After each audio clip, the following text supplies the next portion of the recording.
এই সামনে নির্বাচনটা যে ভন্ডুল করার চেষ্টা করতে পারে কোনো ডাউট নাই। জুনিয়র অফিসারদেরকে বলবো, সৈনিকদেরকে বলবো, আপনারা কোনো প্রেজুডিসিতে না হইয়া একদম সরাসরি দেশ মাতৃকার জন্য কাজ করবেন।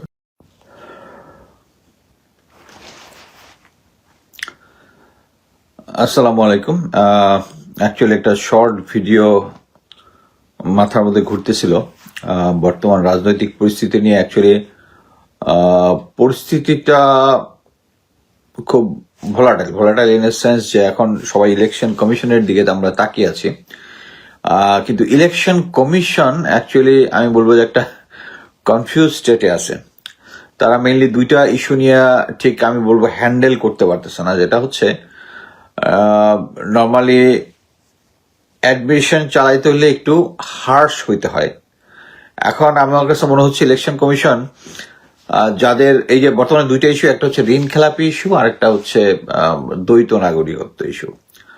সো এই দুইটাই নর্মালি প্রেসক্রাইব রুল থাকলে এটাকে অ্যাভয়েড করার সুযোগ, কিন্তু যেটা হয় আমাদের আইনজ্ঞরা মানে মিথ্যা সার্টিফিকেট, মানে এটা আমি বলবো যে সব দেশের আইনেই কম বেশি হয়, কিন্তু বাংলাদেশের মতো যে লয়াররা মানে ফেক সার্টিফিকেট দিয়ে জামিন করানো, তারপরে যে ইলেকশন কমিশনের জিনিসটা একটা ফেক সার্টিফিকেট দেওয়া যে তার নাগরিকত্ব আর নাই, এই জিনিসগুলা মোটামুটি একটা এমন একটা পর্যায়ে আছে। আমার মনে হয় এই ব্যাপারে সরকারের একটা ব্যবস্থা নেওয়া উচিত। কিন্তু ইলেকশন কমিশন যেটা করতেছে একই কজে, আমি বলবো না যে বিএনপির পক্ষ নিচ্ছে বা জামাতের পক্ষ নিচ্ছে, দুই পক্ষই পাল্টাপাল্টি একজন আরেকজনের দিকে আঙ্গুল তুলতেছে যে এরা ইয়ে করতেছে।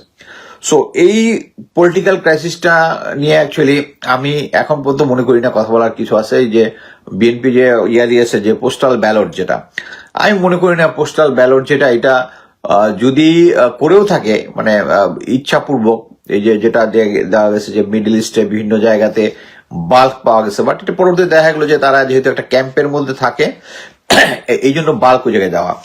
তবে এখানে যেটা হইতে পারে সেটা হচ্ছে বিএনপি জামাত দুইটাই যদি এরকম ভাবে ব্যালট গুলা পায়, যখন ব্যালট গুলা নিজেরাই যা দিবে তখন একটু ওয়াজ নসিহত করবে। এবং এই ওয়াজ নসিহত করাটা এর থেকে বড় নিয়ম বাংলাদেশে বিভিন্ন জায়গায় হইতেছে। সো বিদেশে ওই জায়গাটার মধ্যে এটা কোনো ইয়া না, কারণ যখন ওই ব্যালট নিয়ে একজন ইচ্ছা করলেই যে আমার কাছে 500 ব্যালট আছে অতএব 500টা ভোট আমি দিয়ে দিব, এটা সম্ভব না। কারণ ইন্ডিভিজুয়ালের জন্য তাকে ইয়া করতে হবে, একটা কিউআর কোড স্ক্যান করে তারপরে তার ভোটটা সে নিজে দিতে হবে, তারপরে এই ভোটটা কাউন্ট হবে। সো এই জিনিসটা অ্যাকচুয়ালি আমি মনে করি না সিরিয়াস কোনো, এখন কিছু বলতে যাচ্ছি না, বাট আমার কাছে মনে হচ্ছে election commission is not strong enough. যারাই সরকারিভাবে প্রভাব বিস্তার করতে পারতেছে তাদেরটা লিনিয়ার ভাবে দেখা হচ্ছে, আবার অনেকেরটা দেখা হচ্ছে না একই কজে। সো এবার আমি হচ্ছে সবাই কোশ্চেন করতেছে 12 তারিখ নির্বাচন হবে কি হবে না। আমি এই বিতর্ক নিয়ে যাব না, বাট আমার কাছে মনে হয় যে একটা নির্বাচন হলে কিভাবে সুষ্ঠু নির্বাচন করতে হবে এটা নিয়ে আমাদেরকে ভাবতে হবে। ফার্স্ট হচ্ছে আমার কাছে যেটা মনে হয়েছে যে আমাদের নাগরিক হিসেবে প্রধান দায়িত্ব হচ্ছে, এবং এটার মধ্যে সবচেয়ে বেশি দায়িত্ব পালন করতে পারে সেনাবাহিনী, যে মানুষ যেন ভোট কেন্দ্রে নির্ভয়ে যেতে পারে, গিয়ে নিজের ভোট নিজে দিতে পারে। সো এইটা এনশিওর করার জন্য সবচেয়ে বড় দায়িত্ব হচ্ছে বাংলাদেশ সেনাবাহিনীর এখানে একটা বিশাল ভূমিকা আছে। এবং বাংলাদেশ সেনাবাহিনী নিয়ে লোকজন যে সমস্ত প্রোপাগান্ডা করে, অনেকে বলবেন যে আপনিও তো করেন, আমি করি না, আমি জেনারেল ওয়াকার এবং কমান্ড নিয়ে করি। সেনাবাহিনী এখনো সেই সেনাবাহিনী আছে, এবং আমি মনে করি জুনিয়র অফিসার যারা আছে তারা নির্বাচনের সময়, আমি এর আগের ইয়াতে বলেছি যে সেনাবাহিনীতে কখনোই একটা অনৈতিক আদেশ সিও বা কমান্ডার আপনাকে দিবে না আনলেস সে শিওর হবে যে এটা অ্যাভয়েড করবে। So as a bulk, general Aziz, যে হারিস জোসেফের ভাই, সে যেটা করছিল সেটা হচ্ছে যেখানে 1 লাখের উপরে ডিপ্লয় হওয়ার কথা এক সৈনিক, সেখানে সে শুধু 30,000 কি করছে, তার সুইটেবল লোকজনকে বাছাই করা, যারা একদম লয়ালিটি পরীক্ষায় পাশ করা, এদের কমান্ডার দিয়ে তাদেরকে গ্রাউন্ডে পাঠিয়েছে। বাট এখন এত বড় একটা ইলেকশনে আমি শিওর যে এখানে অবশ্যই 1 লাখের উপরে ডিপ্লয় থাকতে হবে, 1 লাখের উপরে। এখন জনবল বৃদ্ধি পেয়েছে, আমরা যখন ছিলাম তখনই 90,000 প্লাস ডিপ্লয়মেন্ট হতো, 90,000 প্লাস। সো এখন কলেবরে আরো বৃদ্ধি পেয়েছে, অতএব এটা 1 লাখ প্লাস হবে সময়ের বিবর্তনে। এর কম যদি হয় তাহলে বুঝতে হবে যে সেনাবাহিনীর সদিচ্ছার অভাব আছে, ক্লিয়ার কাট। বাংলাদেশ আর্মি যদি 1 লাখের বেশি ডিপ্লয় করে ইয়াতে, তাহলে বুঝতে হবে। কারণ জেনারেল কি বলে এটারে, জেনারেল আজিজ করেছিল মাত্র 30,000। সো এখানে আমি যারা সেনাবাহিনীর জুনিয়র অফিসার আছে তাদেরকে বলবো যে বাংলাদেশ সেনাবাহিনীর যে সুনাম, এটা ফেরত আনার একটাই মাত্র পদ্ধতি, সেটা হচ্ছে এই ইলেকশনটা সুষ্ঠুভাবে করা, আন্ডার এনি সার্কামস্টেন্সেস। সো আমি বিশ্বাস করি যে সেনাবাহিনী গ্রাউন্ডে ঠিকমতো কাজ করবে। আমার এক্সপিরিয়েন্স যেটা বলে, অনেক সময় যেটা হয় যে, আমি মনে করি যে, আমার একটা এক্সপিরিয়েন্স বলি, আমি যখন এটা হচ্ছে কবে, জাস্ট 111 এর পরে, যেটা আওয়ামী লীগ প্রথমবার এসেছিল 2008 বা 9-এর নির্বাচন, 8-এর বোধ হয়, তারপর 9-এর ইয়া হইল 8-এর নির্বাচন। ওই নির্বাচনে আমি ছিলাম দিরাই সাল্লাহ। ওটা ছিল হচ্ছে কার, ওই যে কালো বিড়াল খ্যাত আওয়ামী লীগের চিরঞ্জিত সেনগুপ্তর ইয়া। তা আমি যখন ওখানে ডিপ্লয়েড হলাম, আমি রেকি টেকি করে বিভিন্ন জায়গা থেকে আসছি, এরকম এক সময় তার সাথে আমার কয়েকবার দেখা হয়েছে। সে করছিল কি, দুপুরে খাওয়ার পর একটা লোক পাঠিয়েছিল যেটা নাকি তার পিএস।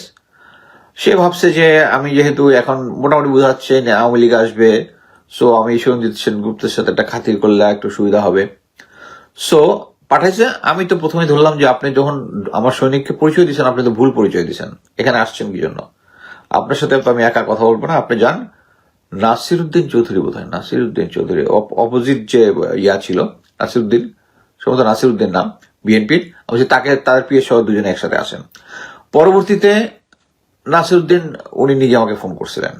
তাই আমি বললাম, দেখেন ওনার বোধহয় এটা বলতেছিল যে এটা ওনার শেষ নির্বাচন। অবশ্যই দেখেন, আমি তো কারোর সাথে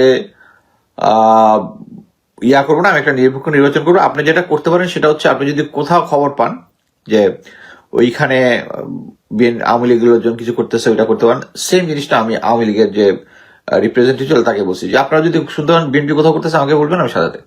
তো আমি ভোটের দিন আমি মোট 3টা জায়গা থেকে রিপোর্ট পাইলাম।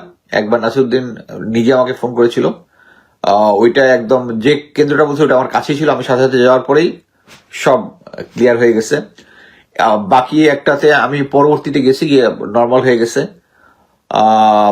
আরেকটা জায়গা থেকে, এবং প্রত্যেকটা জায়গায় আওয়ামী লীগের লোকজন করতেছিল। 3টা জায়গায় আরেক জায়গায় আমি আমার যে পেট্রোল ছিল তাকে পাঠাইছিলাম, ঠিক আছে। সো এখানে যারা ডিপ্লয় থাকবে তাদেরকে এটা খেয়াল রাখতে হবে যে তাদেরকে অনেক সময় ভুল ইনফরমেশন দিয়ে এঙ্গেজ করতে পারে। সো এই জন্যই 2 বা 3 দল যেটাই আছে সবার সাথে যোগাযোগ রাখতে হবে অন গ্রাউন্ডে গিয়ে। এবং এখানে তাদের এখানে ইম্পর্টেন্ট জিনিস হচ্ছে ম্যাজিস্ট্রেসি পাওয়ার আছে। এখানে যদি কোনো অধিনায়ক যদি ইচ্ছা করে কাউকে ফেভার বা ডিসফেভার করতে চায়, এটা কিন্তু আনলফুল অর্ডার। এটা স্ট্রং ভাবে দাঁড়াইতে হবে। আমি আমার চাকরিতে বহুতবার দাঁড়াইছি। এখানে হচ্ছে সম্মানটা মোর ইম্পর্টেন্ট। আমি যদি সত্যের পথে থাকি, অলমাইটি উইল হেল্প। সো আমি সমস্ত সেনা অফিসার, যারা জুনিয়র অফিসার আছে, সৈনিক, সবাইকে অনুরোধ করব যে সেনাবাহিনীর যে পুরনো যে ঐতিহ্য, ওইটা ফিরিয়ে আনতে হবে। যে সেনাবাহিনী তারপরেও বাংলাদেশের লোকজন সেনাবাহিনীর উপর ভরসা করে, কিন্তু এই গত 16 বছরে, এখন 17 বছরই বলবো, এখন তো জেনারেল ওয়াকার এখনো তো সেই ইয়াতেই চলতেছে, ভারতের আর আওয়ামী লীগের ইয়াতেই চলতেছে।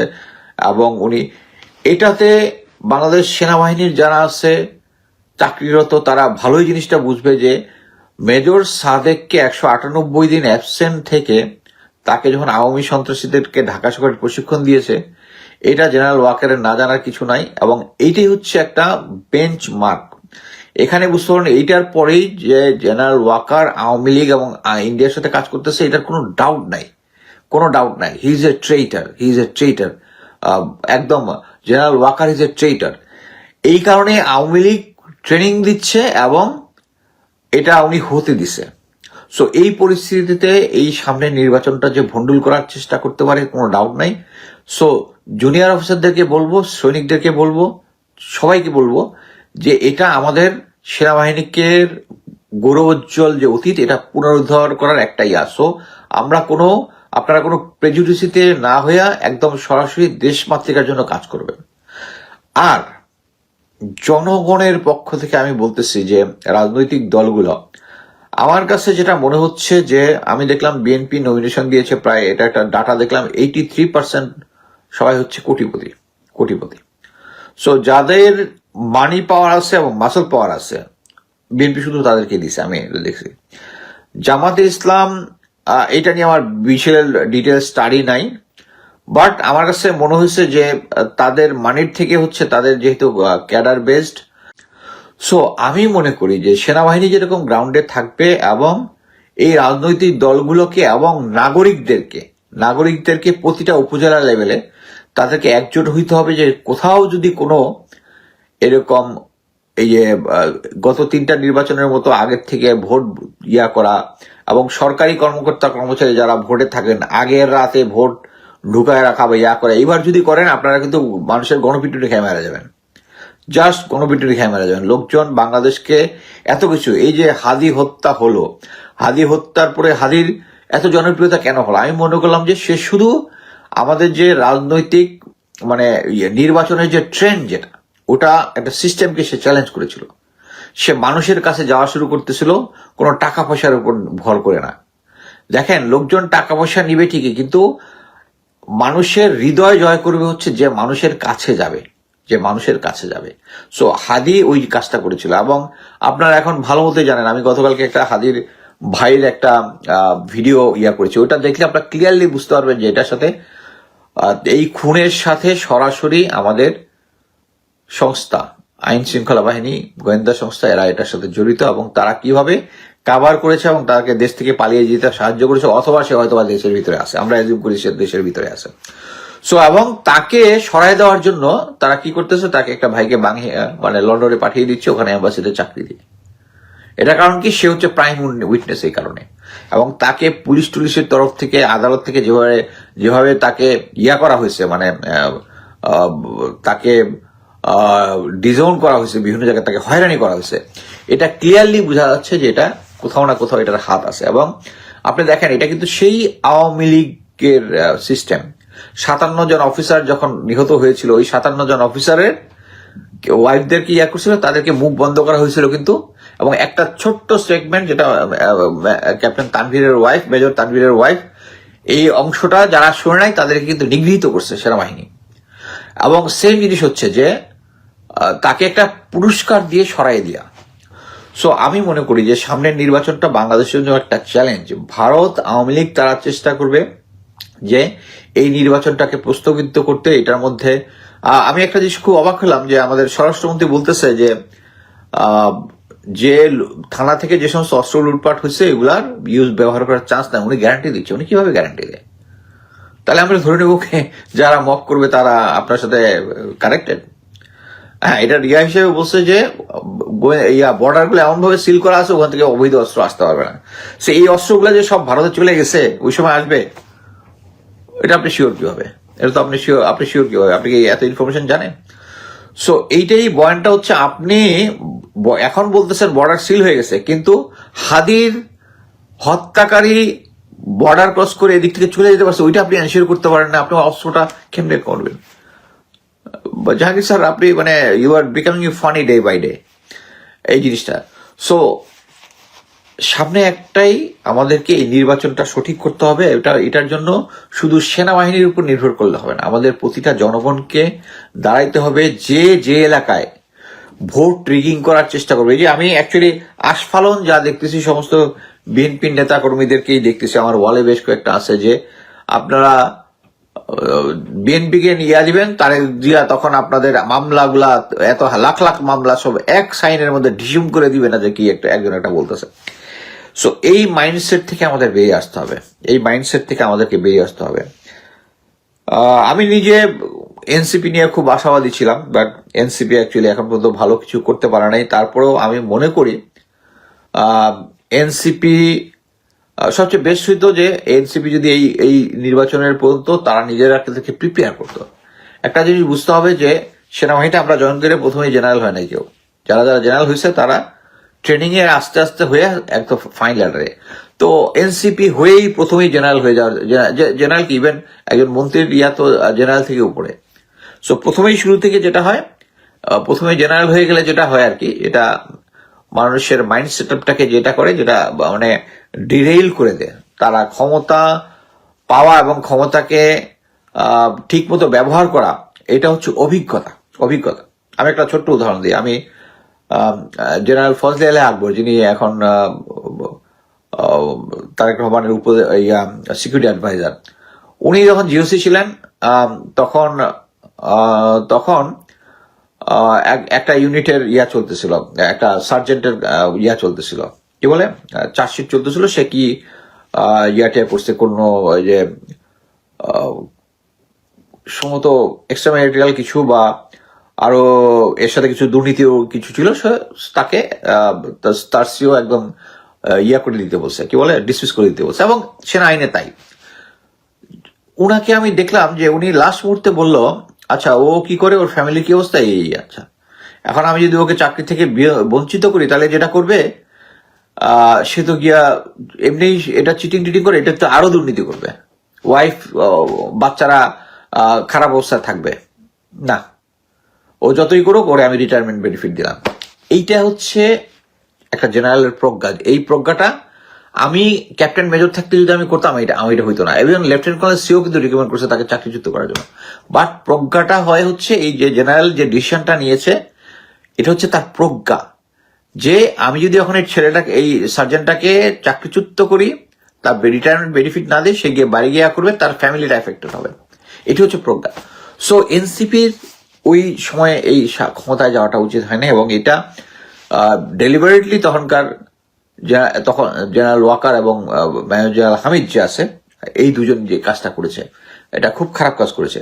সো আমাদের এখন এইম হওয়া উচিত, আমি এখনো মনে করি যে ভোট হবে। অনেকে আবার একজন দেখলাম যে মিয়া আরিফিন, ওই যে মনে আছে যখন আওয়ামী লীগের এগেনস্টে বিএনপি ইয়া করে, জেনারেল সরোয়ার দিয়ে মিয়া আরিফিকে নিয়ে গেছিল ইয়ার অফিসে, সে নাকি কে বাইডেনের রিপ্রেজেন্টেটিভ, সেই স্টুপিড। আবার দেখলাম একটা চিঠি অনলাইনে ছাড়ছে যে তারা স্টেট ডিপার্টমেন্টের কাছে বলছে বাংলাদেশের নির্বাচন থামাই দিতে পারে। এটা আমি মনে করি ভুয়া। মিয়া আরিফিন ইজ এ স্টুপিড গাই। সে হচ্ছে স্বার্থ সংশ্লিষ্ট বিষয় নিয়ে আগেও করছে, এখন ফিউচারে করবে। সো আমি মনে করি নির্বাচনটা এখন পর্যন্ত যা আছে, নির্বাচনটা হচ্ছে এবং হওয়া উচিত। এবং এই যে ইলেকশন কমিশন থেকে শুরু করে সব জায়গায় একটা স্থবিরতা আছে, একটা নির্বাচিত সরকার আসলে এই স্থবিরতা কমবে আমি মনে করি। আর নির্বাচিত সরকার যে আসুক, আমি মনে করি সে সরকার চালানোর জন্য ওয়াকার যে একটা দেশের মধ্যে একটা মানে দেশের এর মধ্যে একটা বিশাল বিস্ফোরা, এটা তারাও বুঝতে পারবে। সো নির্বাচন এই প্রফেসর ইউনূস পারতেছে না, নির্বাচন সরকার একটা জিনিস বুঝতে হবে। আমি ব্যক্তিগত মনে করি আওয়ামী লীগ বিএনপি, হ্যাঁ আওয়ামী লীগ বিএনপি যেটা ভারত তোষণ নীতি ইয়ে করতেছে, এটা আমি ক্লিয়ারলি ইয়ে করতেছি, এবং আমি হাইলি রিগ্রেটেড যে কাজটা ঠিক মতো করতেছে না। ওনার বিএনপির উচিত ইয়া করা। বাট বিএনপি জামাত যেটাই আসবে আমরা ফুললি তাকে সাপোর্ট দিব। বিএনপি জামাত যেটাই আসবে, আনলেস ফিউচারে কোনো কিছু হয়। বাট কথা হচ্ছে আমরা আশা করি যে একটা নির্বাচিত সরকার আমরা যাদেরকে ইয়া দিব, কিন্তু এটার জন্য একটা সুস্থ ভোট হইতে হবে, এবং এই সুস্থ ভোটটা আমাদেরকে এনশিওর করতে হবে। সুস্থ ভোট, এটার মধ্যে সবচেয়ে বড় দায়িত্ব সেনাবাহিনীর, এবং আমি মনে করি তাদের এখন ম্যাজিস্ট্রেসি পাওয়ার আছে, তার উপরের আদেশের কোনো দরকার নেই। একজন ম্যাজিস্ট্রেটের ইন্ডিভিজুয়াল যেটা পাওয়ার আছে ওইটা দিয়ে সে তার উপজেলা থানাতে সে নির্বাচনটা সুষ্ঠুভাবে করবে। আর কোথাও যদি কোনো হয়, জনগণকে রেডি থাকতে হবে এটা স্টপ করার জন্য, একটা সুষ্ঠু নির্বাচনের জন্য। যারাই আগামী নির্বাচনে গন্ডগোল পাকানোর চেষ্টা করবে, তারাই হচ্ছে ভারতীয় আওয়ামী ভারতীয় এজেন্ট। Clear clear clear. যারা বাংলাদেশকে অস্থিতিশীল করে, they don't deserve no mercy. আমি আজকে এখানে শেষ করছি। ধন্যবাদ।